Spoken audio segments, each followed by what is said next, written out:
Ini pakai yang ini atau yang mana? Ini.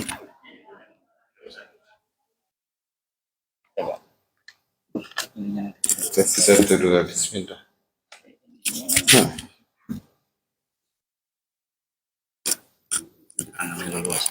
Siap. Bismillah.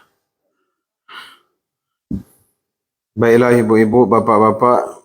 Bismillahirrahmanirrahim. Assalamualaikum warahmatullahi wabarakatuh. Alhamdulillahillazi wa kafa.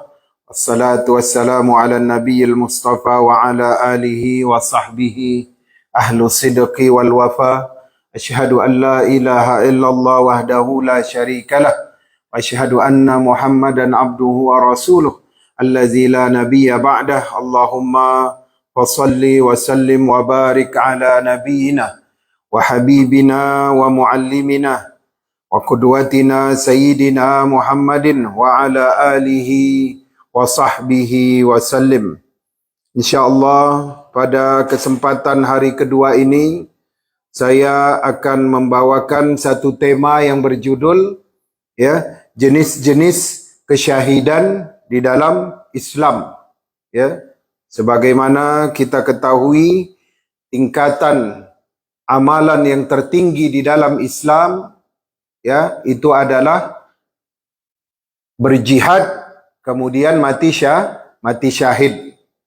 Tapi juga pernah ditanyakan oleh sahabat Abdullah ibnu Mas'ud, yaitu apa itu sebaik-baik amal? Khairul amalin indallah. Sebaik-baik amal di sisi Allah itu ada 3, kata Rasulullah. Yang pertama adalah as-salatu fi waqtiha, salat di awal waktu. Bagi laki-laki yaitu salat berjamaah. Yang kedua adalah birrul walidain, yaitu berbuat baik ataupun berbakti kepada kedua orang tua. Yang ketiga adalah asyahidu fi sabilillah, yaitu memperjuangkan kesyahidan di jalan Allah Subhanahu wa taala. Jadi kadang-kadang kan kita mau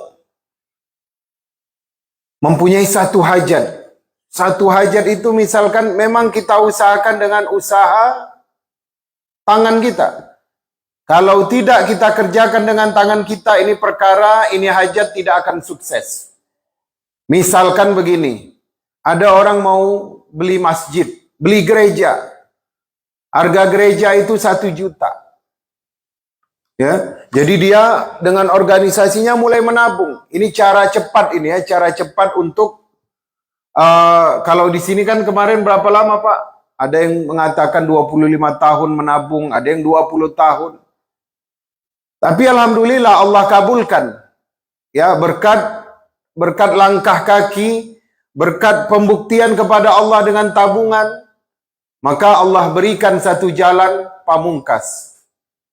Langsung dapat. Ada orang yang berusaha, saya pengen punya masjid, maka kita setiap minggu harus buat bazar. Dia buat bazar. Dalam 1 bulan dapat keuntungan 20.000. Harga masjidnya, harga gerejanya 1 juta. Bahkan nanti kalau setelah dia butuh berapa puluh tahun dari keuntungan 20.000 untuk mendapatkan, untuk bisa membeli gereja itu. Karena apa? Karena berusaha dengan tangan manusia. Akhirnya yang ibu-ibu ini karena tiap minggu bazar capek. Karena kalau udah Jumat belanja, Jumat malam persiapan, Sabtu, Jumat malam begadang masak, Sabtu sudah mulai jualan, Minggu laporan. Akhirnya apa? Suaminya karena disuruh ke grocery terus, salatnya tidak berjamaah. Ibu-ibunya yang biasa salat di 1/3 malam akhirnya sibuk, kecapean, nggak bangun malam. Dan yang paling penting ini, anak laki-laki, suami, akhirnya dia nggak pergi sholat berjamaah ke masjid. Padahal kalau meminta kepada Allah itu, jangan dibalik ininya. Jangan dibalik logikanya. Karena yang mau kita bangun adalah tempat untuk bersujud kepada Allah. Maka kita memintanya dengan memberikan ibadah yang terbaik, yaitu diperbanyak apa? Diperbanyaklah solat berjamaahnya. Alhamdulillah, sebelum ada Masjid At-Tahir sudah ada pengajian Al-Ikhlas. Sering undang ustadz, sering ngadakan pengajian, kemudian solat berjamaah, juga sudah ada Saturday school-nya.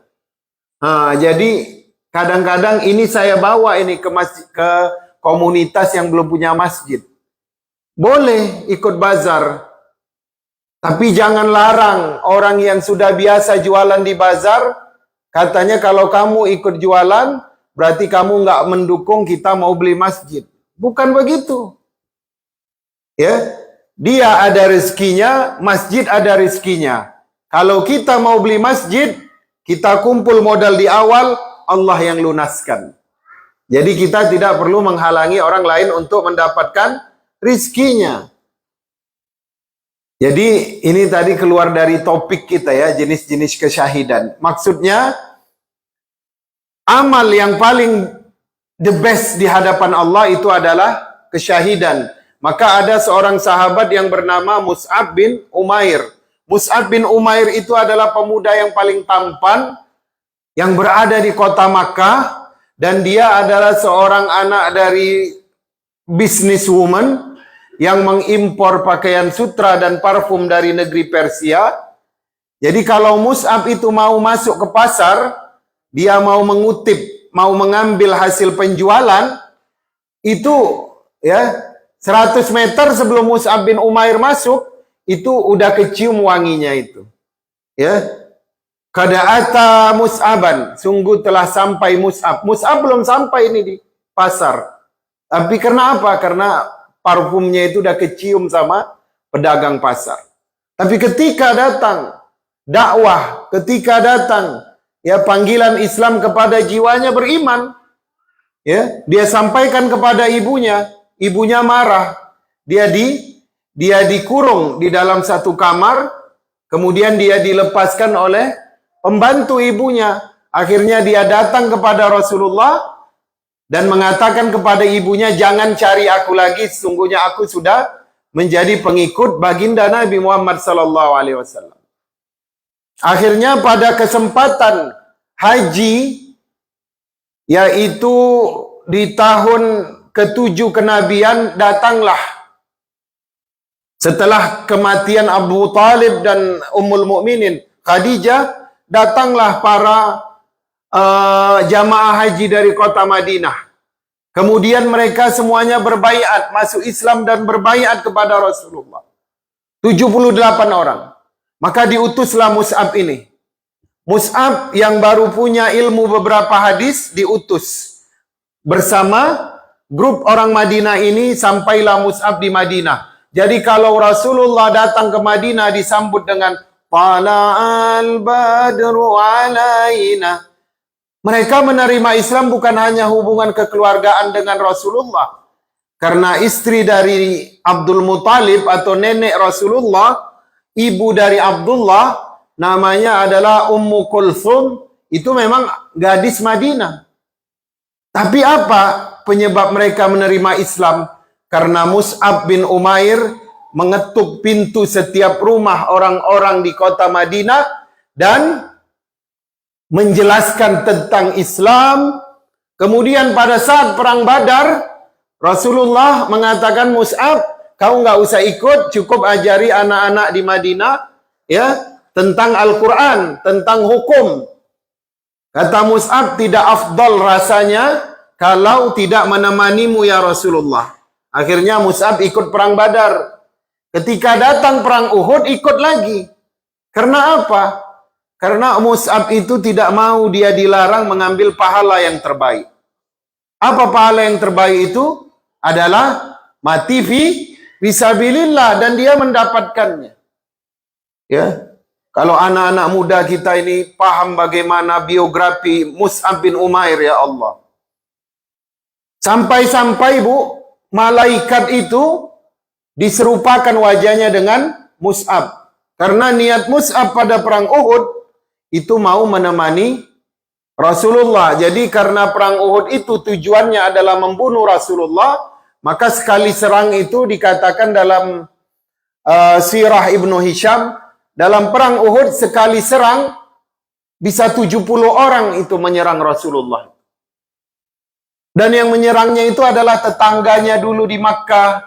Dulu anaknya dipakaikan baju oleh Khadijah, dibelikan makanan oleh Khadijah, rumahnya dibenerin oleh Ummul Mukminin Khadijah. Kemudian Rasulullah mengatakan, di mana tetanggaku yang dulu, yang mereka dulu mendapatkan kebaikan dari istriku. Ya, begitu Rasulullah diserang, Mus'ab datang dari belakang itu mengatakan, wahai Quraisy, para pengecut, ya, apakah kalian tidak malu, ya, melawan seseorang yang dimuliakan dari bangsa kalian, sedangkan kalian menyerangnya beramai-ramai. Oh, orang Quraisy karena diejek begitu marah ya, dikejar itu Mus'ab. Karena apa? Karena azamnya dia, niatnya ketika mau ikut perang Uhud, dia berjanji akan selalu berada di samping Rasulullah untuk menjadi tameng, untuk menjadi perisai. Ya, kemudian ketika Rasulullah selesai istirahat, pegang pedang lagi, datang lagi itu orang-orang Quraisy menyerang. Dipanggil lagi sama Mus'ab. Diejek lagi itu orang Quraisy, dikatakan pengecut. Ya, istilahnya apa kalau bahasa kita itu? Main keroyokan, ya. Main keroyokan. Akhirnya dikejar lagi Mus'ab. Sampai ketiga kalinya Rasulullah istirahat, Mus'ab duduk di belakang Rasulullah. Ini ceritanya nih, Bu, ya. Mus'ab duduk. Ketika datang lagi segerombolan orang melihat Rasulullah duduk di perang Uhud, barulah kata Rasulullah, ya Mus'ab, addi, maju ya Mus'ab. Barulah si Mus'ab mengatakan, ana lastu Mus'aban, katanya. Aku bukan Mus'ab. Barulah Rasulullah sadar bahwasanya ketika Mus'ab pada kali pertama mengejek orang Quraisy, dia itu sudah syahid. Tapi karena dia punya azam, sampai selesai Uhud, ya, aku akan menjadi tameng Rasulullah. Maka Allah sempurnakan dengan mengutus malaikat yang wajahnya diserupakan dengan Mus'ab. Untuk apa? Untuk melanjutkan azamnya tadi. Karena badan kita ini bisa uzur. Ya, badan kita uzur, bisa sakit, bisa didahului oleh ajal, kematian, bisa didahului oleh eksiden, kecelakaan. Tapi yang namanya niat, azam, itu sudah dicatat oleh Allah Subhanahu wa taala. Dan karena Mus'ab ini dia mengejar amalan yang terbaik, yaitu syahid, maka disuruh malaikat untuk menyempurnakan azamnya tadi. Allahu Akbar. Ya.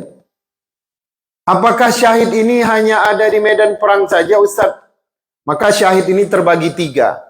Ada syahid dunia akhirat, ada syahid dunia saja, ada syahid akhirat.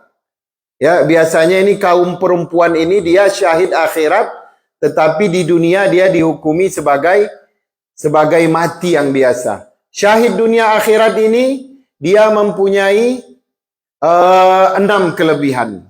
Ya, dia mempunyai 6 kelebihan. Yang pertama apa? Yughfaru lahu fi awwali duf'ah, yaitu dia diampuni pada pertahanan yang pertama. Apa itu pertahanan yang pertama? Yaitu ketika sakaratul maut. Jadi hantaman yang pertama bagi tubuh kita itu adalah sakaratul maut. Yughfaru lahu fi awwali duf'ah. Ini yang mati syahid dunia akhirat, yang mati di medan jihad. Contohnya apa itu fi awwali duf'ah? Sakaratil maut. Wa inna fil mauti la sakarat. Dan sungguh pada tiap kematian itu sungguh ada rasa sakitnya.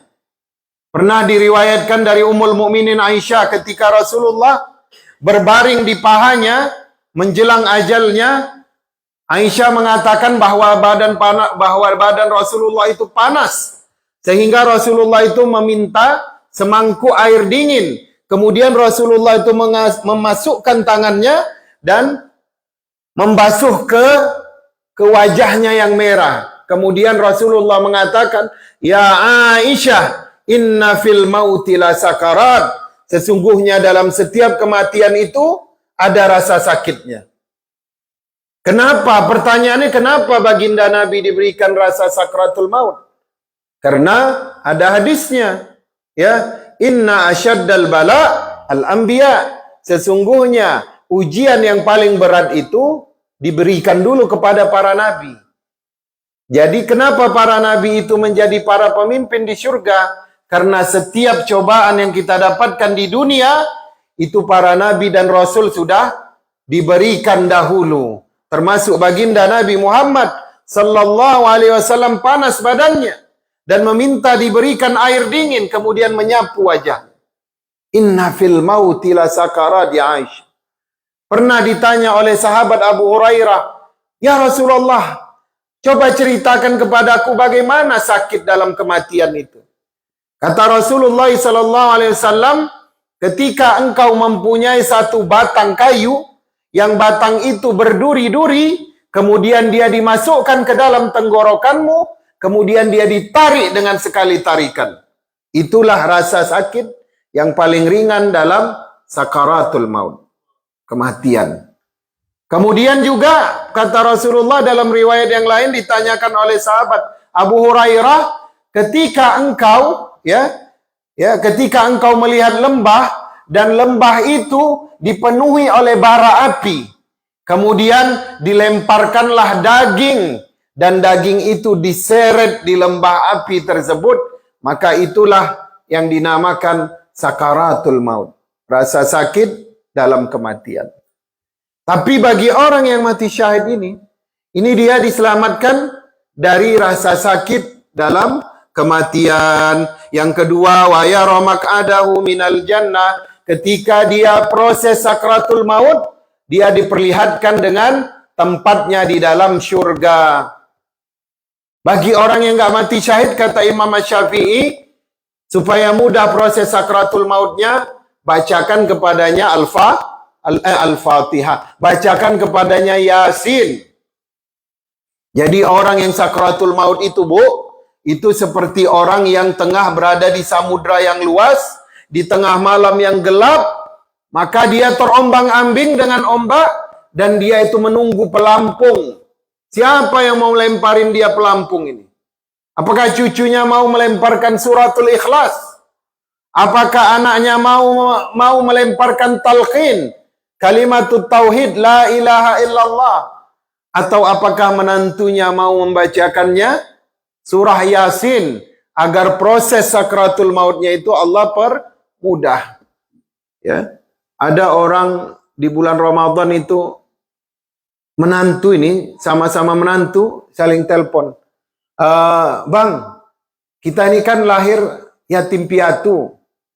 Ya, kita cuman punya emak mertua, tapi baiknya sama kita, masya Allah. Ya, ini dia beripar ini. Jadi abang yang pertama nanti Ramadan khatamkan 15 juz untuk emak mertua. Saya nanti 15 juz juga untuk ayah mertua. Jadi mereka saling membacakan, mengkhatamkan Al-Quran di bulan Ramadan. Untuk apa? Untuk orang tua mereka yang telah berada di alam barzah. Masya Allah.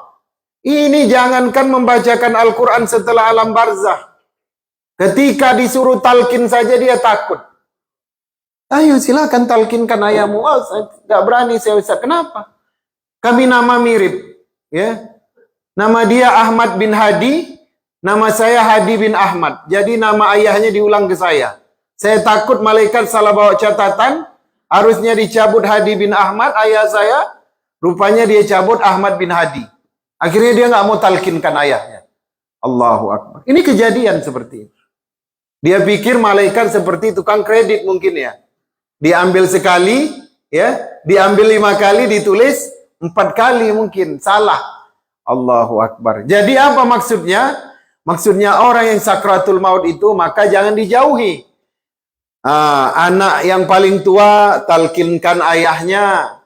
Ya, anak yang nomor 2 bacakan di badannya itu suratul Ikhlas. ya. Kemudian nanti anak perempuan elus kepalanya bacakan surat Al-Fatihah. Nanti cucu-cucunya di bawah berkeliling bacain ya Yasin. Jadi kalau yang single-single ini cepat menikah. Ya. Yang sudah sendiri cepat cari pasangan biar nanti ada yang bantu mentalkinkan. Ya. Supaya apa? Supaya ada yang membantu mentalkinkan karena masjid kan jauh ya di sini ya. Kemudian yang ketiga, apalagi kelebihan orang yang mati syahid? Kita sampaikan dulu supaya nanti baru kita bagi jenis-jenisnya. Tadi udah kita tahu ya. Yang kedua, yang ketiga tadi dia ketika di proses pencabutan nyawa dilihatkan tempatnya di dalam surga. Wa yujaru min azabil qabri, dan dia dijauhkan dari siksaan kubur. Wa ya'mannu minal faza'il akbar, dan dia diberikan rasa aman dari dentuman yang terbesar. Dentuman yang terbesar bagi orang yang berada di alam kubur apa itu? Yaitu tiupan sangkakala yang pertama. Semua akan merasakan dentuman itu dan semua akan dihancurkan. Even para malaikat juga nanti menghancurkan diri sendiri. Pertama Jibril menghancurkan diri sendiri. Setelah semua makhluk dihancurkan, Jibril menghancurkan diri sendiri. Kemudian Israel, kemudian Mikail, yang terakhir itu Israfil. Barulah Allah Subhanahu wa taala mengatakan, saksikanlah ya bahwasanya aku adalah ya yang tetap ada walaupun seluruh makhluk itu telah tiada. Baru Allah ciptakan kembali para malaikat, Allah ciptakan lagi surga dan neraka, barulah Allah ciptakan padang mahsyar, ya. Padang mahsyar itu komplit, di dalamnya sudah ada surga dan neraka, barulah ditiupkan sangkakala yang kedua, yaitu untuk membangkitkan manusia dari alam barzakhnya. Kemudian manusia itu diciptakan kembali dari mana? Dari tulang yang ada, tulang ekor yang ada di bawah pinggangnya itu. Coba semuanya ya rasa, kalau nggak ada tulang tulang ekor di bawah pinggangnya, berarti dia alien itu. Karena nanti dari situ nanti akan manusia itu diciptakan. Jadi kalau ibaratnya itu kamera CCTV ya Bu, yang bermaksiat itu di sekitar syahwatnya itu terekam semua itu. Ya apalagi pelaku-pelaku LGBT itu direkam sama tulang ekornya itu, yang terletak di ujung ininya ini, tulang punggungnya. Jadi dia diselamatkan dari dentuman, yaitu dentuman kehancuran akibat sangkakala yang pertama. Kemudian apalagi yang kelima, dan dia wa yudha'u ala ra'sihi tajul waqar, diletakkan di atas kepalanya itu mahkota yang bercahaya, al-yaqutah, yang terbuat dari batu permata, ya. Kemudian yang permatanya itu lebih baik dari isi dunia dan segalanya. Dan kemudian yang keenam, mereka akan dipasangkan dengan bidadari yang al-hurul ain, yang dia itu kulitnya halus, matanya itu indah. Jadi ada. Kemudian yang terakhir, wa yushfa'u lahu fi sab'ina min aqaribi, diberikan syafaat 70 karib kerabatnya. Termasuk juga yang dipakaikan nanti tajul waqar itu adalah para ulama, ya. Para ulama, bukan para hufazul Quran. Karena sekarang banyak orang yang menghafal Al-Quran, selesai dia tahfiz Quran, dia pakai celana pendek lagi, dia merokok, akhlaknya tidak terlihat sebagai penghafal Al-Quran. Tapi yang dimaksudkan itu nanti, yang memakaikan orang tuanya mahkota, itu para ulama itu.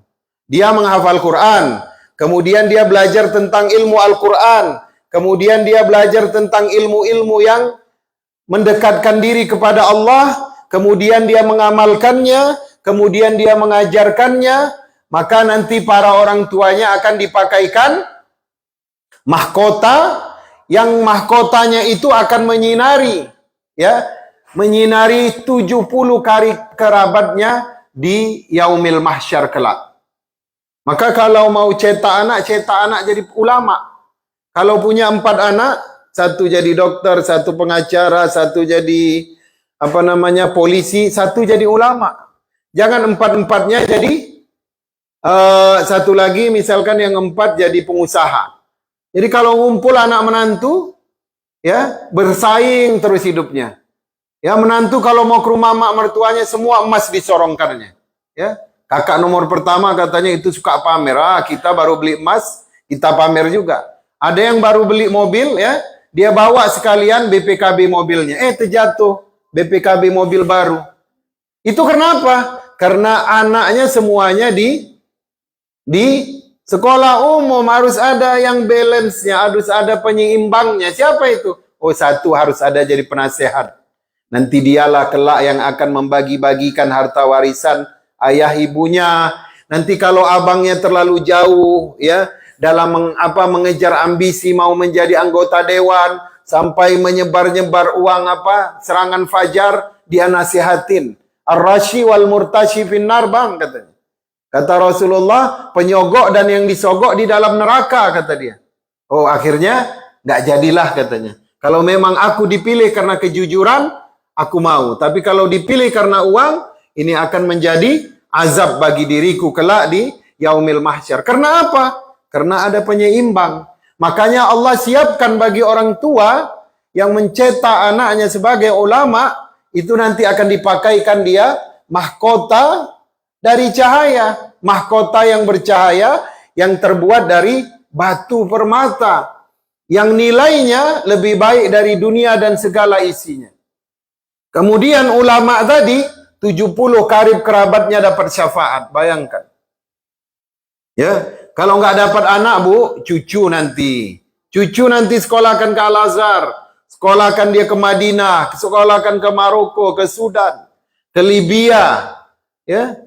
Ajari dia di Amerika ini Al-Quran. Ajari dia di Amerika ini tafsir. Nanti dia pergi ke Al-Azhar, dia belajar, dia pulang menjadi rahmatan lil alamin bagi penduduk Amerika. Ya. Maka itu tadi ada 6 kelebihan bagi orang yang mati syahid. Sekarang ini bagaimana syahid yang kata Ustadz itu berjenis-jenis. Jadi orang yang mati syahid di medan jihad untuk meninggikan kalimatullah, itu namanya jenis yang pertama, yaitu syahid dunia akhirat. Syahid dunia akhirat. Kemudian ada namanya syahid dunia. Kalau syahid dunia akhirat, Bu, dia tidak dimandikan, dia tidak dikafankan, dia tidak dimandikan, ya. Kemudian dia tidak dikuburkan. Dikuburkan, ya. Tapi kalau orang yang misalkan mati tenggelam, mati terbakar, mati diterkam binatang buas, perempuan yang menjaga harta, yang menjaga aib suaminya, yang menjaga anak-anak suaminya, perempuan yang lagi hamil, perempuan yang meninggal di dalam rumah suaminya, yang sedang menjaga anak-anak suaminya, itu dihitung sebagai syahid dunia. Ada yang nanya di sana dulu.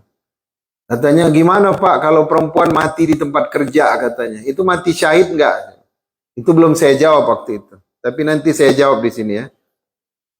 Tapi itu di akhir aja. Perempuan maka sebaik-baik kematian perempuan itu adalah di dalam rumah suaminya. Perempuan ini kan nggak boleh sembarangan buka baju, Bu. Emang kita perempuan boleh mandi di hotel kalau nggak ikut suami? Nggak boleh. Buka baju di hotel, mandi itu nggak boleh. Di rumahnya aja, kalau menurut kebiasaan ummahatul mukminin, mandinya pakai basahan. Ummul Mukminin Aisyah itu mandinya pakai baju. Kemudian baju itu dikeringkannya, dibawanya sholat. Berarti mandinya tidak bercampur dengan najis, ya kan? Sekarang banyak perempuan diutus kantor meeting ke luar kota, tinggal di hotel, memang sama teman perempuan, tapi makruh perempuan pergi keluar rumah suaminya kecuali ke rumah mahramnya, ya. Rumah abangnya, rumah ayahnya, ya, rumah adik ayahnya, kandung pamannya, itu boleh. Tapi kalau dia pergi ke hotel, dia buka baju, dia mandi, dia ganti dengan baju yang lain, itu makruh hukumnya itu. Ya, jadi usahakan kalau kemana-mana sama suaminya, walaupun tugas kantor, ajak suami kita. Abang cuti, ikut saya. Ya, kalau enggak saya enggak bisa pergi ini, meeting keluar kota. Kenapa di Indonesia sekarang banyak terjadi kehancuran dalam rumah tangga di 3 tahun pertama? Karena banyaknya perempuan bekerja dan mereka sebelum menikah tidak belajar namanya fikih keluarga. Fikih keluarga itu penting. Ya. Perempuan kalau sudah menikah, dia itu banyak batasannya. Bukan dia merdeka, keluar dia. Perempuan yang keluar dari rumah suaminya tanpa mendapatkan izin, maka sepanjang jalan dia dilaknat para malaikat. Kalau kata suaminya jangan keluar di rumah aja, udah di rumah aja. Karena suami yang terlalu banyak juga mengizinkan istri keluar rumah, nanti bisa masuk ke dalam kategori apa? Dayus. Apa itu? Tidak ada rasa cemburu. Suami yang tidak ada rasa cemburu tidak bisa mencium bau surga. Kira-kira kalau nggak bisa cium bau surga, masuk surga nggak, Bu? Ya enggak lah, orang bau surga aja nggak boleh. Emangnya nanti di dalam surga bau apa rupanya? Bau kemenyan? Kan enggak kan? Ya bau surga.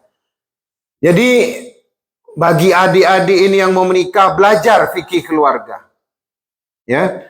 Jadi gimana tadi ceritanya di mana tadi? Terlalu melebar ya keluar. Intinya perempuan yang sudah menikah, maka itu adalah surga bagi rumahnya. Tapi kalau perempuan sudah terlalu capek, ya, kemudian dia suka mengeluarkan kata kasar, maka disitulah iblis masuk. Kalau perempuan sudah capek, dia menjadi kasar, itu bau surga udah Allah tarik dari rumah itu. Makanya kalau ibu-ibu capek, ya, bapak-bapak ini langsung peluk. Apa yang kau perlukan, Dek? Jangan masak dulu 2 hari ini, kita jalan-jalan keluar. Begitu. Jangan sampai ibu ini merasa capek, dia lihat temannya showing up, wajahnya glowing, hidupnya sepertinya menikmati, ya kan? Padahal dia nggak tahu isi hatinya ya, bergejolak ya kan? Terus dia bandingkan dengan dirinya, maka setelah itu dia kalau ditanya marah melulu. Hati-hati, disitulah kesempatan iblis masuk. Nanti dalam satu kajian ada namanya 7 kunci yang harus ditutup rapat, karena itu ada peluang iblis masuk ke dalam rumah tangga untuk mengambil kebahagiaan keluarga muslim. Jadi perempuan itu syahidnya di mana? Di dalam rumahnya. Ada perempuan gak mau menikah. Perempuan gak mau menikah, dia mau jadi wanita karir. Wanita karir itu, Bu, kalau dia single, itu jalan dia jauh ke surga. Jauh. Karena perempuan yang menikah, kalau dia mati syahid dunia itu. Tapi memang dia dihitung sebagai orang yang mati syahid dunia, maksudnya dia tetap dimandikan, dikafankan, disolatkan, dikuburkan. Berbeda dengan yang mati syahid dunia akhirat. Dia tidak mendapatkan hal-hal itu, langsung dikuburkan saja. Ya, para sahabat yang mati di medan Uhud langsung dikuburkan. Kalau ibu-ibu yang meninggal, ya, yang di sana ya, kayaknya ini semua pengen berkhidmat dulu lah sama suami Ustadz, kami mau minta izin, kami sering marah-marahin suami kami, becek sedikit dapur itu merepetnya sampai setengah jam, ya, salah meletakkan sendok, salah meletakkan pisau, ya, udah nggak tenang suami tidur di samping, udahlah Dek, katanya, cuman pisaunya yang salah letak, iya kebiasaan. Begini-begini, dari muda nggak berubah-ubah, begini-begini, habis. Sampai pagi pun nanti ada juga disindir-sindir. Jangan. Ya. Itu bukan istri surga itu ya.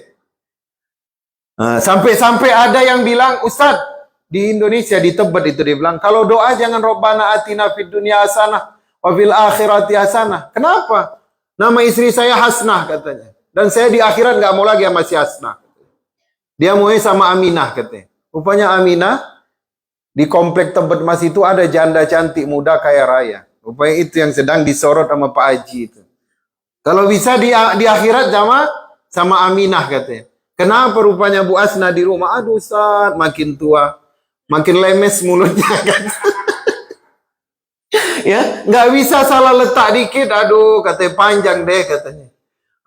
Hati-hati Bu, jangan sampai nanti suami minta doanya beda namanya. Itu hanya sekedar gurauan ya. Jadi wanita surga itu adalah wanita yang mati syahid, yang dia meninggal di rumah suaminya. Orang suami yang pergi sholat Jumat, istri yang menyiapkan pakaiannya, itu dia dapat juga pahalanya. Sama dengan pahala suaminya yang pergi Jumatan. Kecuali yang pakaian suaminya ngelondri sendiri. Dapat nggak pahala istrinya itu? Kalau di Amerika ini kan semua laundry ya. Kalau di Indonesia kan dicuciin, disetrikain, dipakaikan parfum, dikecup lagi kening suaminya. Ini suami mau pergi Jumatan, istri lagi memburu dolar. Gimana coba itu? Katanya mau surga. Oh iya Ustadz, tapi kan malam kami servis, kami siapkan makanan yang enak-enak, yang sehat, yang halal untuk anak-anak dan suami. Oh, masih ada peluang dapat surga. Intinya kalau bekerja harus bebas dari fitnah. Fitnah itu apa? Bergabung dengan laki-laki yang bukan mahram, atau nanti terlalu dekat tanpa ada terlalu dekat hubungan intensitas, itu sudah masuk ke ranah fitnah, maka tidak boleh, itu harus ditinggalkan. Kemudian yang juga termasuk dalam jenis syahid tadi udah ada dunia akhirat, orang yang mati di medan jihad. Kemudian ada yang syahid dunia, ini terutama para wanita ya, yang mati sakit perut, yang mati nifas ya, maka nanti anaknya yang akan menuntunnya ke dalam surga. Ibu-ibu yang sedang meninggal dalam keadaan bernifas, yaitu baru melahirkan, maka nanti anaknya itu yang akan menuntunnya ke dalam surga. Ibu yang meninggal karena sakit mah, karena sakit perut, apalagi karena terlalu capek mengurusin keluarga, itu semuanya mati syahid. Dan semua surga memanggil wanita yang sudah menikah. Semua surga. Kalau kami ini laki-laki mau masuk Jannatul Rayyan, kami harus ahli siam, kami harus seorang yang ahli dalam berpuasa. Mau masuk Al-Firdaus, kami harus masuk tergolong dalam orang yang ahli sedekah. Ya, mau masuk Jannatul Naim, kami harus orang yang selalu berkasih sayang dengan anak yatim. Ya, dan boleh juga kepada ibunya anak yatim. Ya, kalau memang ada kesanggupan ya untuk keadilan. Kemudian, tapi kalau anak wanita karir meninggal, single, ya sama dengan kita, dia harus punya the spesial ibadah untuk mendapatkan surga tersebut. Sekarang syahid dunia akhirat sudah, syahid dunia sudah. Sekarang syahid yang akhirat saja. Ya. Syahid akhirat saja itu, ini kita harus berprasangka baik kepada orang yang pergi berjihad, tetapi tujuannya bukan untuk membela atau meninggikan kalimatullah, tetapi untuk harta rampasan perang, untuk disebut sebagai pahlawan, untuk disebut sebagai pemberani. Ya, maka di dunia dia dihitung sebagai syahid, tetapi di akhirat maka urusannya diserahkan kepada Allah Subhanahu wa taala.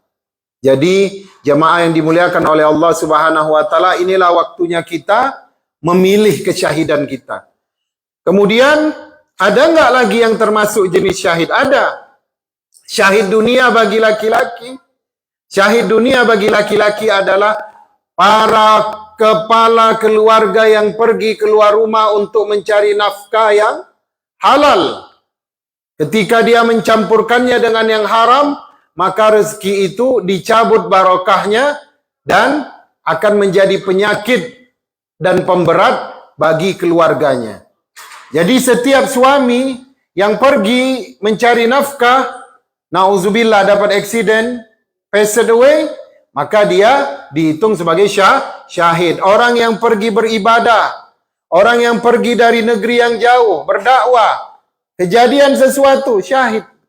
Orang yang sedang pergi menuntut ilmu, keluar dari negerinya, terjadi syahid, terjadi eksiden, syahid, meninggal sakit, syahid.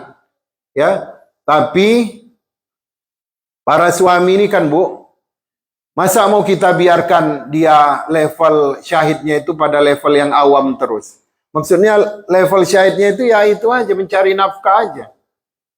Dia nggak dapat pahala syahid sholat subuh berjamaah.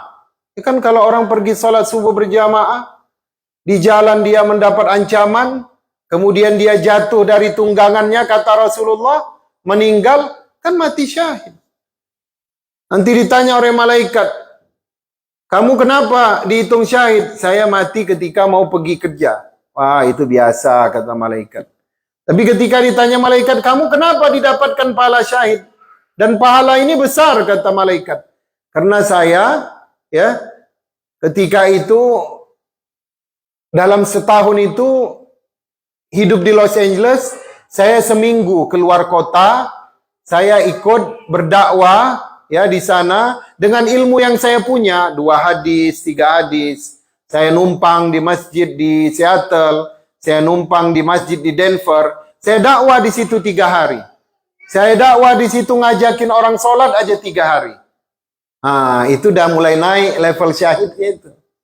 Jadi, mau sampai kapan kita ini? Level syahidnya itu di mencari nafkah terus. Harus naik nanti. Mudah-mudahan nanti tahun 2024, ya, pengurus-pengurus masjid ini, 1-2 orang pergilah dakwah ke pedalaman. Yang ada di sana, orang yang belum mengenal Islam. Oh, 3 hari kita duduk di situ. Bahasa Inggris kita bagus, ya. Kita baca hadis bisa, ayat Al-Quran bisa, ya. Kita bawa satu guru kita, misalkan Pak Said, ya, untuk nemenin kita berdakwah. Nah, itu baru naiklah level kesyahidannya. Kalau semua kita mau mati syahid dalam level mencari nafkah, maka Islam ini tidak akan tersebar, agama yang rahmatan lil alamin ini tidak akan menjadi mayoritas di Amerika. Mungkin itu saja dulu. Setelahnya, Pak, lanjut apa ini? Tanya jawab. Maghrib jam berapa? Oh, 12 menit. Terserah, ini tadi nggak pakai MC nih. Bagi Bapak Ibu yang ingin bertanya, dipersilahkan. Silakan, Bu. Waalaikumsalam warahmatullahi wabarakatuh.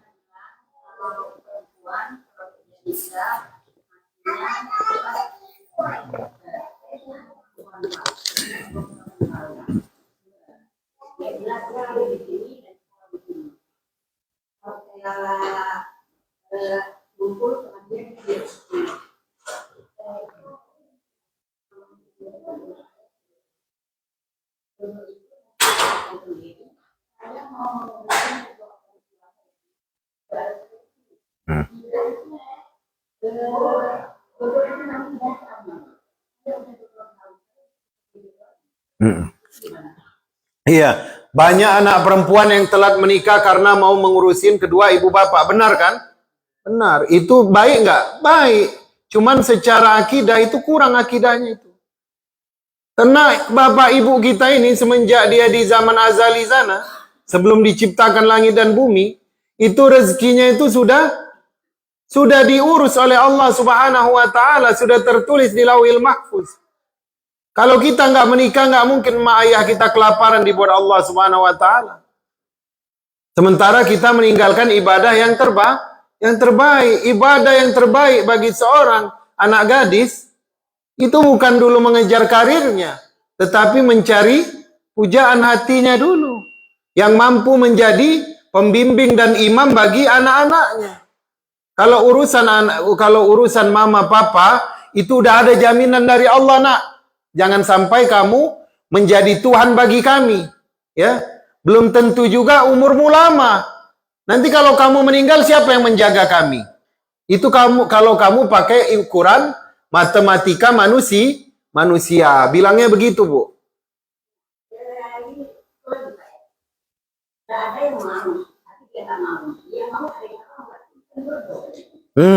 Itu lagi. Ada di IMSA sana, Bu. Ada di IMSA sana, waktu muktamar dia bilang, ditunjukkanlah ada orang mau dengan anak gadis ini. Apa katanya? Oh enggak lah, saya mau yang agak-agak wajah-wajahnya itu mirip orang Korea. Rupanya dia 15 tahun, setiap hari dia nonton drama Korea, terus juga grup band Korean pop. Dia bilang, enggak Pak, saya maunya yang mirip-mirip Korea. Saya bilang, Pak, itu bawa aja anak itu, bawa dia operasi ke Thailand sana, bisa dia mirip orang Korea. Saya bilang. Sampai-sampai yang nggak masuk di akal dibilang. Ya, jodoh itu tahu kita, Bu. Jodoh itu mana ada yang tahu. Kalau dia tidak jadi, itu setelah berusaha.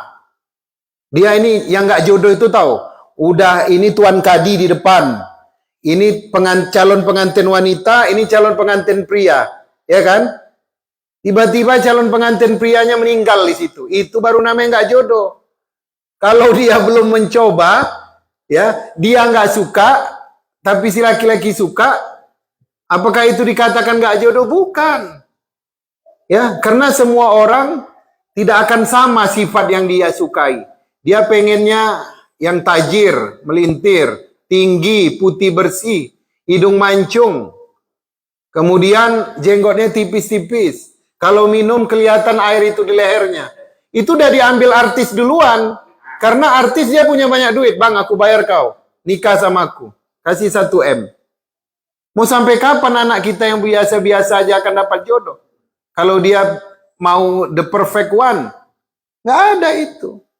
Ya, kecocokan itu ada pada saat ketika mereka sudah menjadi suami istri. Kalau sudah baik agamanya, dia sholat di masjid, itu adalah yang terbaik. Ya. Maka kalau cari calon menantu di masjid, Bu. Kan imam kita kan masih lajang itu. Dazan ya. Ya. Ada lagi sebelum kita tutup? Baiklah. Terima kasih Bu ya pertanyaannya. Mudah-mudahan Allah segerakan jodohnya ya. Allah lembutkan hatinya ya. Kemudian kita pesta besar nanti di sini. Potong 1 ekor kerbau. InsyaAllah. Bismillahirrahmanirrahim. Alhamdulillahi Rabbil Alamin. Hamdan na'imin, hamdan syakirin, hamdan yuafi ni'amahu wa yukafi'u mazidah. Ya Rabbana lakal hamdu kama yanbaghi li jalali wajhikal karimi wa azimi sultanik. Allahumma la tada' min maqamina haza zamban illa ghafarta, wa la daynan illa qadaita, wa la maridan illa syafaita, wa la mayyitan illa rahimta, wa la syababan illa zawajta, ولا متزوجا إلا أعطيتهما أولاد صالحة ولا طالبا إلا نجحت ولا حاجة من حوائج الدنيا والآخرة إلا فرجتها ويسرتها يا رب العالمين. ربنا تقبل دعاء. ربنا آتنا في الدنيا حسنة وفي الآخرة حسنة وقنا عذاب النار والحمد لله رب العالمين والسلام عليكم ورحمة الله وبركاته. Lebih dan kurangnya mohon maaf ya.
أشهد أن لا إله إلا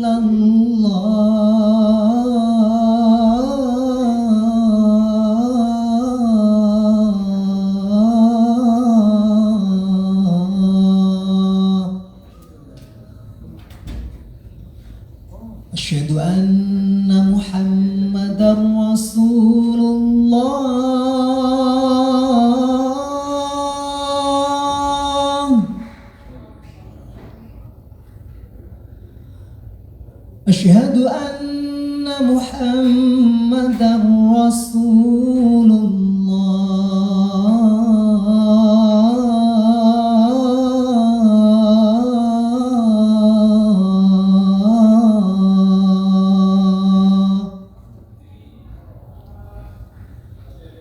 حي على الصلاة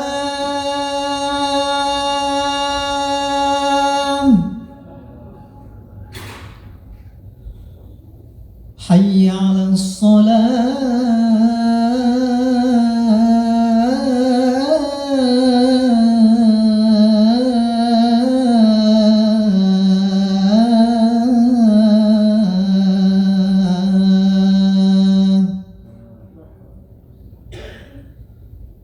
حي على الفلاح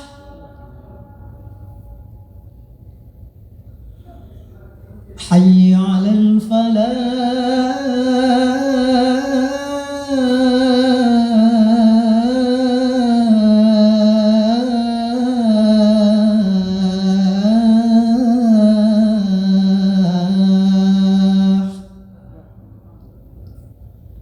الله أكبر الله أكبر لا إله